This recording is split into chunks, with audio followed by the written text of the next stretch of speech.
नमस्कार दोस्तों, चलिए आज के most important current affairs MCQs के फॉर्म में डिस्कस कर लेते हैं। अपना पहला MCQ है, फरजाद बी गैस क्षेत्र जो हाल ही में समाचारों में था किस देश में अवस्थित है? ईरान, इराक, तुर्की या सऊदी अरब?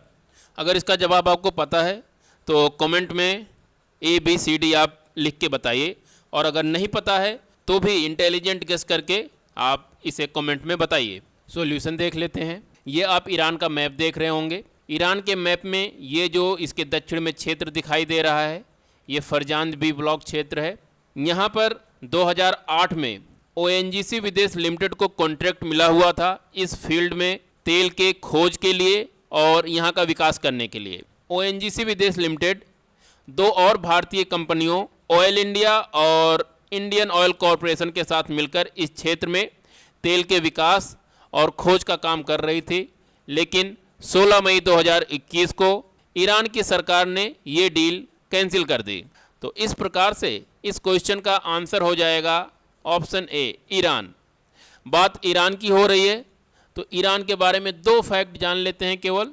यहाँ इसके उत्तर में यहाँ पे पहाड़ हैं, इसके ये पूरी पहाड़ी इलाका है। इन्हीं पहाड़ी इलाकों में इसकी जो कैपिटल है तेहरान वो अवस्थित है, और इन पहाड़ों को कहा जाता है अलबुर्ज माउंटेन्स। और पर्शियन गल्फ और अरब की खाड़ी के बीच में एक स्ट्रेट है, यहाँ पे स्ट्रेट ऑफ होर्मुज। चलिए दूसरे क्वेश्चन पे चलते हैं। डासना देवी मंदिर जो हाल ही में समाचारों में था वह उत्तर प्रदेश के किस जिले में अवस्थित है?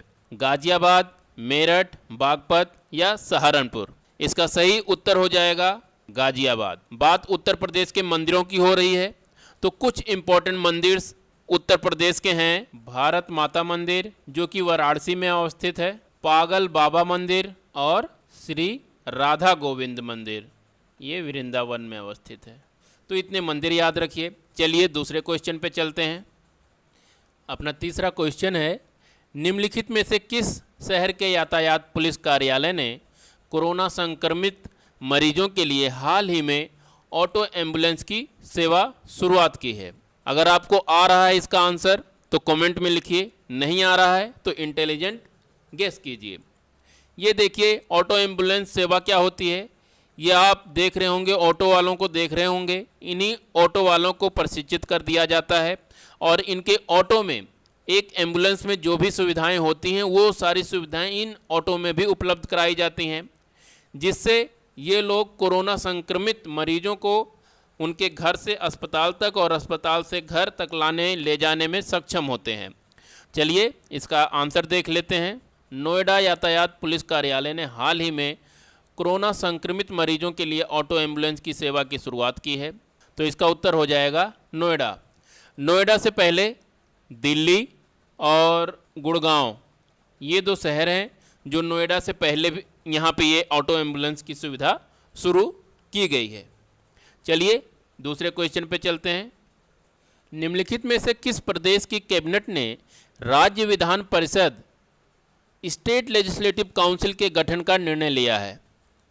गुजरात, राजस्थान, पश्चिम बंगाल या असम? आइए सॉल्यूशन देखते हैं।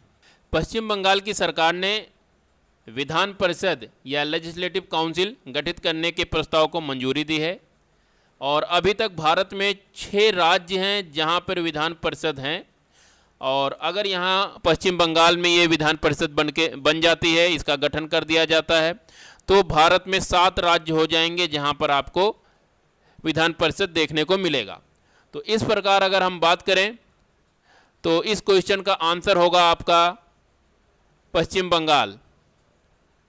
यहाँ पे ये चीज़ ध्यान रखिए कि आर्टिकल 169 जो हमारे कॉन्स्टिट्यूशन का, वो किसी भी राज्य में विधान परिषद बनाने को या उसके विघटन को मंजूरी देता है और अधिकार देता है कि पार्लियामेंट ऐसा कर सकता है।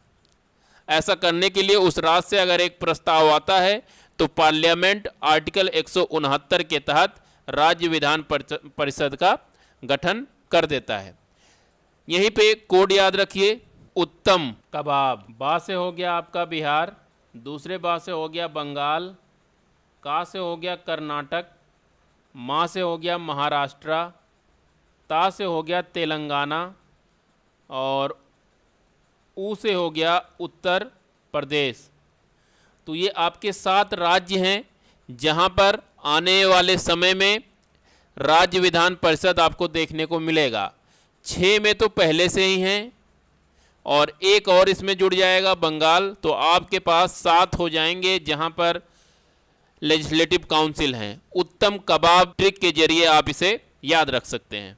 5वां MCQ है, इजराइल फिलिस्तीन के युद्ध को देखते हुए किस देश ने अपने रफा बॉर्डर क्रॉसिंग को फिलिस्तीन से आने वाले विस्थापित शरणार्थियों के लिए अनिश्चित काल के लिए खोल दिया है? आइए सॉल्यूशन देखते हैं। ये आप मैप देख रहे होंगे, वेस्ट एशिया का मैप है।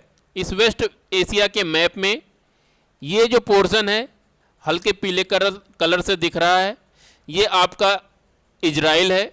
और उसके साथ ही साथ ये जो पोर्शन दिख रहा है ये सिनाई पेनिसुला है, सिनाई प्रायद्वीप है, जो कि इजिप्ट के अंतर्गत आता है। और यहाँ पे फिलिस्तीन है, फिलिस्तीन की जो गाजा पट्टी है, यहाँ पे ये फिलिस्तीन का वेस्ट बैंक है। तो फिलिस्तीन ये 2 जगहों पर है, एक वेस्ट बैंक के रूप में है और एक गाजा पट्टी के रूप में है। इसी गाजा पट्टी में, यहीं गाजा पट्टी के पश्चिम में रफा बॉर्डर है जो कि इजिप्ट और गाजा के मध्य अवस्थित है।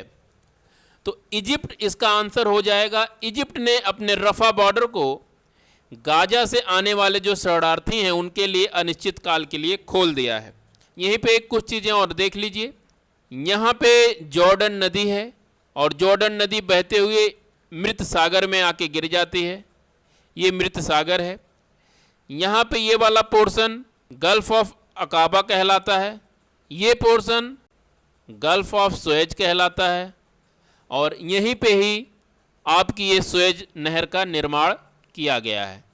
इसके उत्तरी सिरे पे पोर्ट सईद अवस्थित है और दक्षिणी सिरे पे यहाँ पे पोर्ट सुएज अवस्थित है। तो इस प्रकार इस क्वेश्चन का आंसर आपका इजिप्ट हो जाएगा।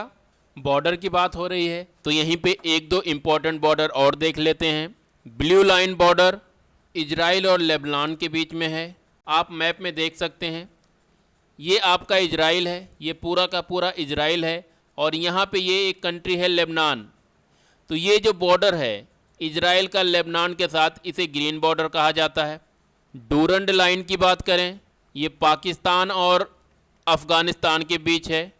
डूरंड लाइन का कुछ हिस्सा इंडिया और अफ़गानिस्तान के बीच में भी है। मैकमोहन लाइन इंडिया और चाइना के बीच में है और 38 डिग्री लाइन ये आपके नॉर्थ कोरिया और साउथ कोरिया के बीच में है। तो ये रहे दोस्तों आज के कुछ important current affairs in the form of MCQs।